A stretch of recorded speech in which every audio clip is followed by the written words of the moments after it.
ಇನ್ನು ಮುಂದೆ ನಿಮ್ಮ ನೆಚ್ಚಿನ ಧಾರಾವಾಹಿಗಳ ಫುಲ್ ಎಪಿಸೋಡ್ಗಳು ಸನ್ ನೆಕ್ಸ್ಟ್ ಆಪ್ನಲ್ಲಿ ಮಾತ್ರ.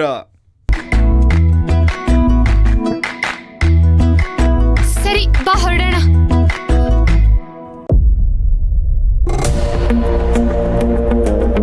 ಹಲೋ, ನಿಮಗೆ ಹೇಳ್ತಿರೋದು ಟೈರ್ ರೆಡಿ ಆಗಿದೆ, ಬನ್ನಿ ಹೊರಡೋಣ ಅಂತ. ಆದಿತ್ಯ ಬರಲ್ಲ. ಅವನ್ ಯಾರು ಮುತ್ತು ಅಂತ ಬಂದಿದ್ನಲ್ಲ, ಅವನಿಗೆ ಸವಾಲ್ ಹಾಕಿದಾನೆ. ಹಾ,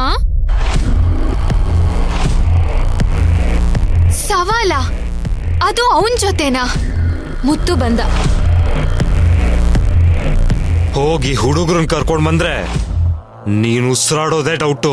ನೀನ್ ಬರೋವರೆಗೂ ಅಲ್ಲ, ನಾನು ಕೊನೆ ಉಸಿರು ಇರೋವರೆಗೂ ಎಲ್ಲೂ ಹೋಗಲ್ಲ.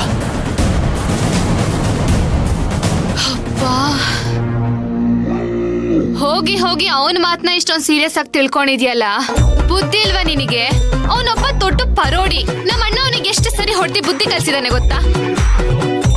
ಇನ್ನೊಂದ್ಸಲಿ ಹೀಗ್ ಮಾಡ್ಬಾರ್ದು. ಹಾಗ್ ಬುದ್ಧಿ ಕಲಿಸ್ತೀನಿ ಅವನಿಗೆ. ಅವನು ಮೊಂಡಿಡ್ದು ಬಿಟ್ಟಿದ್ದಾನೆ. ನೀನು ಅವನಿಗೆ ಬಾಸುಂಡೆ ಬರೋ ತರ ಬಾರ್ಸಿದ್ರು ಅವನಿಗೆ ಏನು ಅನ್ಸಲ್ಲ. ಗಾಯ ವಾಸಿ ಆಗೋಕ್ಕೂ ಮುಂಚೆನೆ ಮತ್ತೊಂದು ಕಿತಾಪತಿ ಮಾಡಕ್ ಬರ್ತಾನೆ. ಇನ್ ಮುಂದೆ ಅದ್ ಹೇಗ್ ಮಾಡ್ತಾನೆ ಅಂತ ನಾನು ನೋಡ್ತೀನಿ. ಅರ್ಥ ಮಾಡ್ಕೋಗುಳಿ. ಭಕ್ತಿ, ನಾನು ಅವನಿಗೆ ಇಲ್ಲೇ ಇರ್ತೀನಿ ಅಂತ ಹೇಳಿದ್ದೀನಿ.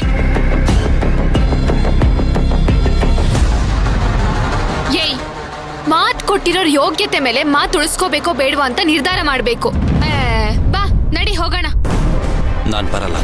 ಛೇ, ಆ ಜುಟ್ಟು ಅದ್ ಯಾವನ್ ಕರ್ಕೊಂಡ್ ಬರ್ಲಿ, ಇಲ್ಲೇ ಇರ್ತೀನಿ. ಯಾರು ಬರಲ್ಲ ಗುಳಿ.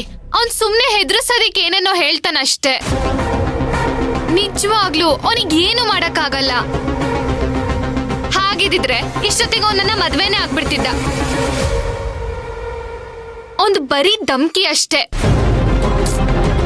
ನೀನ್ ಹೀಗೆ ಸುಮ್ನೆ ನಿಂತಿದ್ರೆ ಕಷ್ಟ ಆಗತ್ತೆ.